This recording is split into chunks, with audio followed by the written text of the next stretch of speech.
Alright, what are we doing today? Well, laptop chargers. I hate these things for one good reason. Every single one of these has a different plug. And even when you get the same looking plugs, there's some minute 0.25mm difference in variation that prevents it from working. And the latest trend is to put LEDs inside the plugs, which makes repairing this kind of issue an absolute nightmare. But my neighbour came across to me yesterday and said, hey, look, you know, we're in the middle of lockdown. We're having a real hard time. We're really relying on this for the web meetings and everything. So, yeah, can you get it working? So I'm going to see if I can get it working. I don't hold out hope for it. Now, I had a scrounge around in my workshop for some other similar chargers. Now, for the record, this is a Dell one, and Dell is known for doing funky things with their connectors. But it's a 19.5 volt at 6.7 amp. Now, that 0.5 volt, believe it or not, makes quite a bit of difference. I found a couple of other ones here. And these are, geez, it's hard to tell here. I think this is just a 19 volt. And same as this one here. This is a Lenovo. Now, they have what appears to be the same kind of plug on them. But I'm willing to bet they're ever so slightly different. Now, I had another scrounge through my other stuff, and I found a collection of connectors and bits and bobs. And I found a connector here that looks the same, but I'm pretty sure it's smaller. It certainly looks that way. Anyway, let's get the calipers out and measure this. Alright, let's start with our original plug. Alright, so we're looking at 7.33 mil, and that is pretty well zeroed. And a 5 mil inner, I'm going to go as far as to say. So let's look at these outside. That's 7.8 mil. Okay, so they're actually bigger. That's surprising. And yeah, 7.8.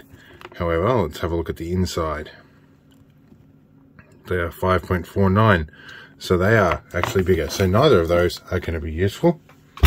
Throw them away, which basically means we can't use we can't just swap him out with the power supply. Let's take a look at this guy. He is 5.99, which again is not the same. Let's just double check this. So yes, a good couple of mil difference, which was visible. And this one is some glorified headphone plug with a shield on it. But it's probably almost the right size. Anyway, those are not useful either. So we're going to have to try and work with this. Alright, let's get this plugged in and see if actually we've got any continuity here first.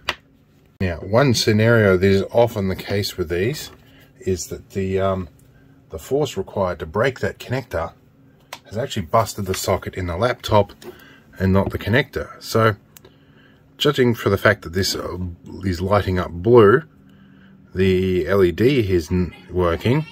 We have voltage available, at least in one point, and the power supply is not shorted out. So we can tell a few things just from the fact that it lights up blue.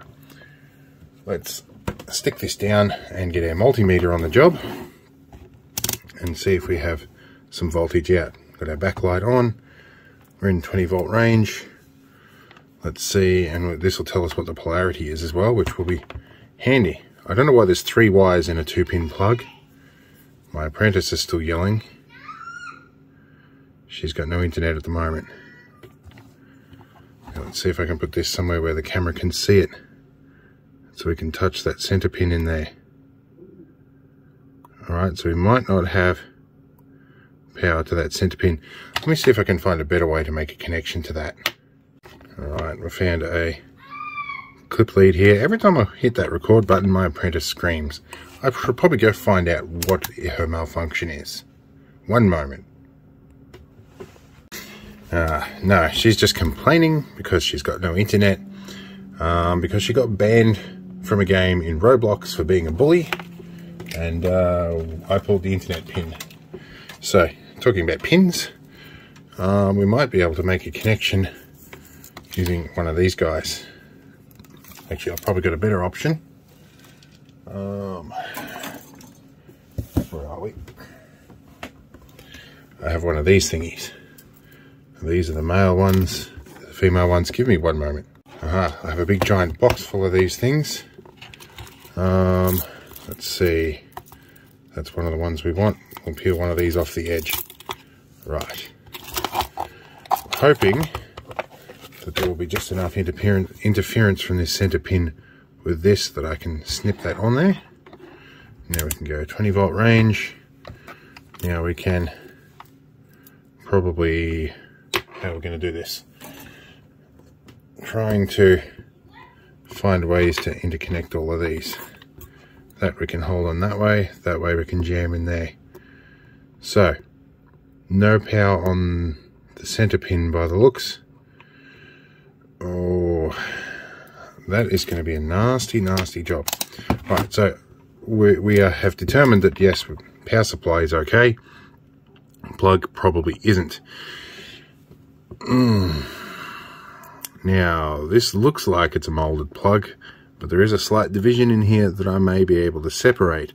Whether I can do that without utterly destroying everything is a different matter. Either way, this strain relief is going to need to go, and I probably am going to have to strip back a little bit of this insulation to give myself a bit of room to work, regardless of how this goes. I would hazard a guess that this pin here, the black one, is probably the center pin. And I'm tired and yawning behind the camera, so you will have to bear with me. Alright, let's unplug this and see how long it takes for that to turn off. It's going to have a big capacitor in there, I'm going to guess. We'll let that discharge, and then yeah, we'll get to cutting things away. Alright, so first thing I'm going to do, it is still lit, and that was despite about 10 minutes off camera, so there is a massive capacitor in that system.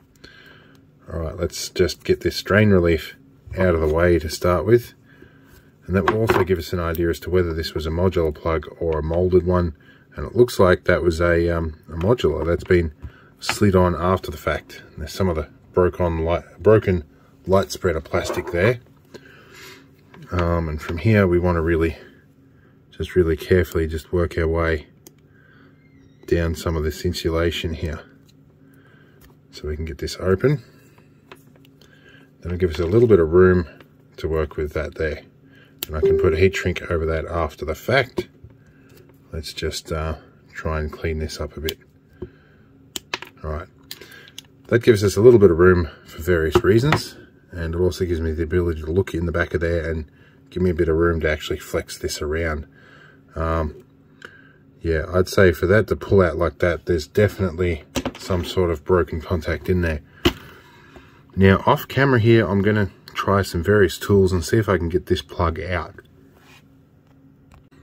Alright, after a bit of mucking around, trying to remove this wasn't very successful, and it ended up just snapping, so I trimmed around to see if I could find a pry point. What it looks like it's been done is that this has been soldered and assembled and put into a jig, and this light spreading plastic has been injection molded into that.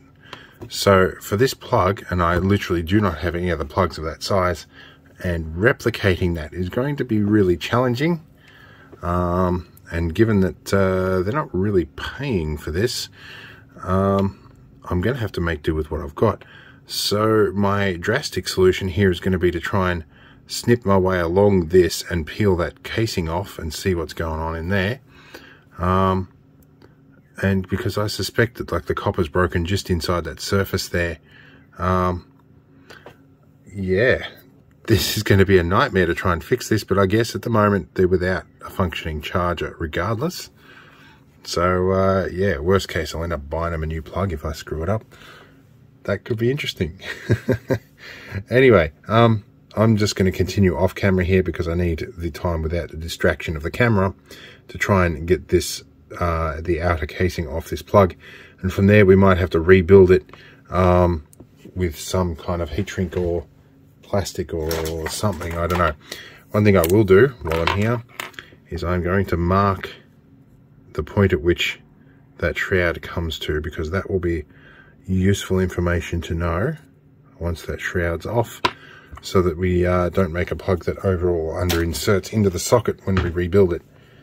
Alright, let's move on.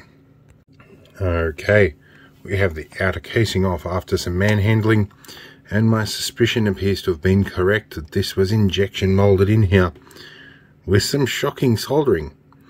In the process, I've realized that the red wire here is actually probably broken right at the base there, so I was going to have to do that anyway. And the LED is part of this little circuit board here. Looks like the black passes straight through. It's been nice of them to use a transparent plastic for this. Looks like the red goes through and then doubles back to that board, and the blue does something else. Why are there 3 wires in here? Why is that even necessary for a plug that only has 2 pins?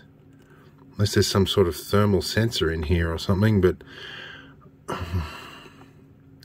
this is a really irritating design. I'll probably be able to reconstruct that plug, but it's gonna be a nightmare. Alright, well, let's keep going and see what we can do. Alright, I've been able to determine a couple of things here. So I'm going to take a voltage reading through this broken bit of red wire here and to the ground, and I get 10 volts and dropping, and that's because it's unplugged, but I can read the capacitor from here. And that's a negative voltage. That means that red definitely is positive.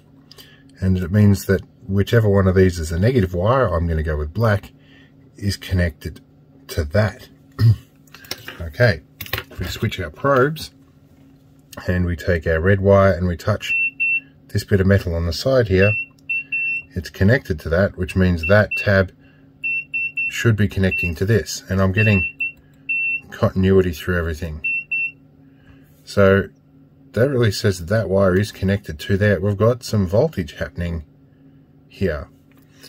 I don't know if that's the center pin though, which is definitely hard to determine. So I'm going to try and figure that out now. Let's take our little connector here and see if we have continuity back to that center pin. That's our voltmeter. These 2 probes are our continuity. So let's see if we have nothing here. But nothing on that center pin. Oh, don't tell me we've had connection all along, and it's just been my method of connecting to the center pin that's the problem. Give me some more time off camera. Alright, tricky little fun fact I've just discovered. This actually is a 3-pin plug. There's one on the outer, there's one on the inner, and then there's a center pin. There's actually 2 layers of insulated metal, and this plastic sleeve is what separates them. So, that center pin is probably battery monitoring or something. So these 2 are working, but that center pin's not. And I reckon that will be the blue one, because I think I can determine where the black one is this way. Let's take a look here. So, we've got continuity on both of those. Let's drop our polarity and see what happens. Maybe there's a short circuit on the plug. Alright, let's keep working. Alright, suspicion confirmed. So from here to the inner and the outer, we have 19.5 volts between the inside and outside of that sheath. So that center pin is really the only issue there. And that should work. I've sacrificed the LED board on this. So I'm thinking that that's probably going to be the center pin in there that's on the blue wire. And I don't have much way of testing that because that contact is not exposed. Alright, give me some time to think more. Alright, these are sharp little needle connectors or needle probes. I can confirm, if I can touch the center pin here, that it is indeed the blue wire. There we go. I've used a reversing beeper for my continuity tester. Now, the inner and the outer don't produce continuity, so it would appear that all three connections are connected. So I think really what I want to do is probably just get a bit of nail polish on this guy here to cover that, and I'm going to put some heat shrink over it as a bit of a strain relief and try and get this working. I'm hoping that's the only issue, because I will have got out of this extraordinarily easily if that's the case. I could probably solder an LED to that, but I don't think I'm going to bother, because I think they'll find out if it works or not. Anyway, yeah, let's nail polish that, and if I can find any, I think I've got some around, and yeah, we'll heat shrink over the top of the rest of this. Alright, I had a look through my collection, and apparently I have a selection of donated nail polishes around here, all of which will probably do the job, most of which have been there so long they're all separating. This could be fun to find one that isn't separating and that I can actually open. I don't much care as long as it just creates a bit of an insulation layer or insulating layer over that bit of wire there, because 19 volts can in some cases create a bit of an arc, and with DC stuff it tends not to self-extinguish, although with these switch modes power supplies they do tend to detect such a thing as a short circuit and tend to shut down, but not always.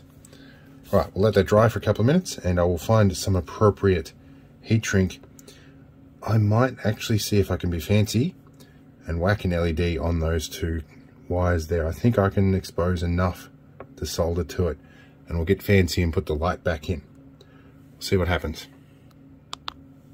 Alright, so I've decided here that I can probably put a blue LED in here. So I've got a bunch of 390 ohm resistors, which I usually use for 12 volts, probably okay at 19 volts, but I think I'm going to whack two of them in anyway and just dim it down, because I've got some blue LEDs that have got a fairly low forward bias voltage, and they're very, very bright, and they're 5mm. But if I use a piece of clear heat shrink, it'll probably shine right through, a bit like a light spreader.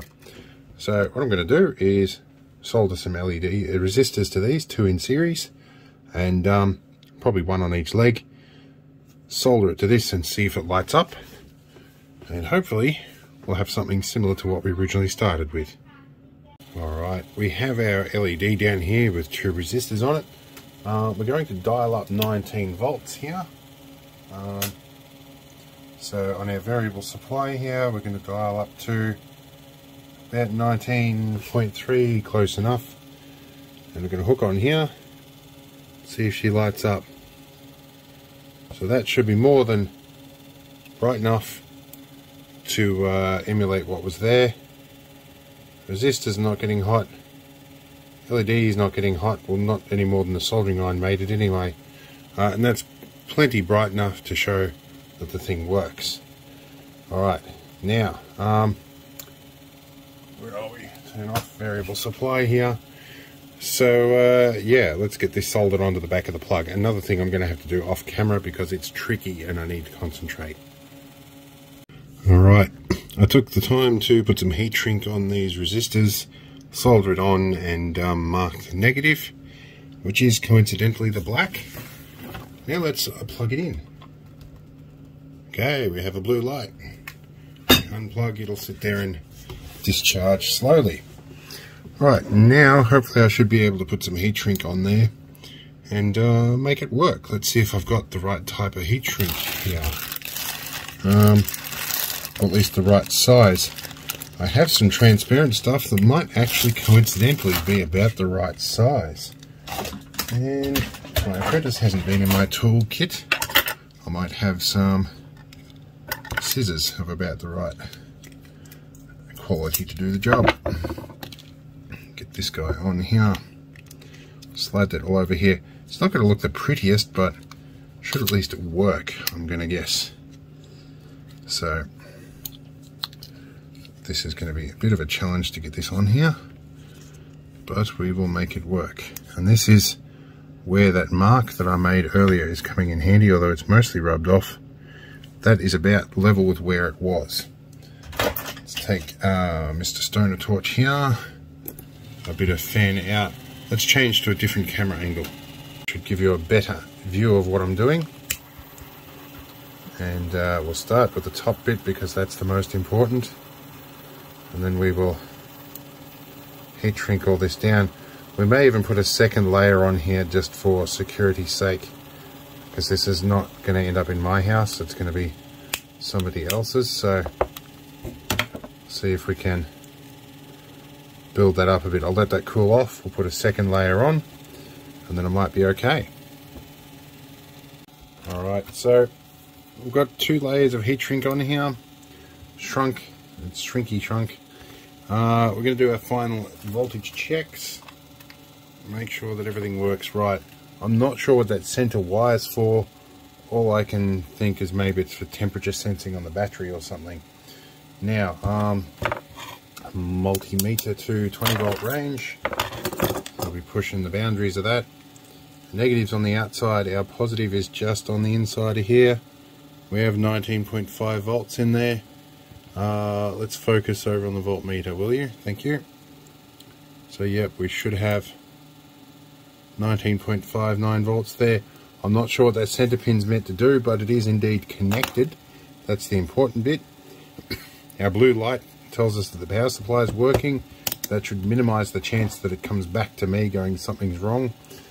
There is always the possibility that the laptop has a damaged socket now, so I don't know. I don't have the laptop on me and I've got nothing other than my multimeters to check this. So to that end, we're going to turn all our gear off in the background here, and I'll take it across to the owners and see if their laptop works. It's got my fingerprints set into the heat shrink here too, but I guess that's leaving my mark. Alright, so we can unplug, and yeah, we'll see you all in the next video. I hope this was interesting. I'm going to work through some of the suggestions that came from my quick update about video suggestions. Yes, there is a part 2 rat video coming, although it's filming at the moment and it's pretty quiet. We can take you up to the top corner of the camera here in the roof. There's not much happening yet, so that's going to take a while. We're going to do a few more. We'll probably do another fire tower compilation at some point. People keep asking for that. Some outdoor stuff. We've got to fix that hole in the Argo. Got more 6x6 ambulance stuff. My work is never finished here. There's always something to fix. So we're going to be doing videos for quite a while. But I've got a bit of direction as to where you guys want to see things go. So being as the original topic of this channel was my oldest daughter and leaving a bit of a legacy for her. As I've said previously, there's been a bit of miscommunication, or a bit of lack of communication, I guess. She doesn't really want to know me, so I'm going to continue this channel nonetheless. My youngest daughter, my apprentice, is quite enjoying being involved in these videos, so I guess I'm going to do it for her. But at this point in time, 830 of you, quite strangely enough, seem to like this channel enough to subscribe to it, so I'm going to pay a bit more attention to what you guys want, and maybe this works out better for all of us. Anyway, we'll see you in the next one. Hope it was fun, and I'll be back for another repair video soon enough.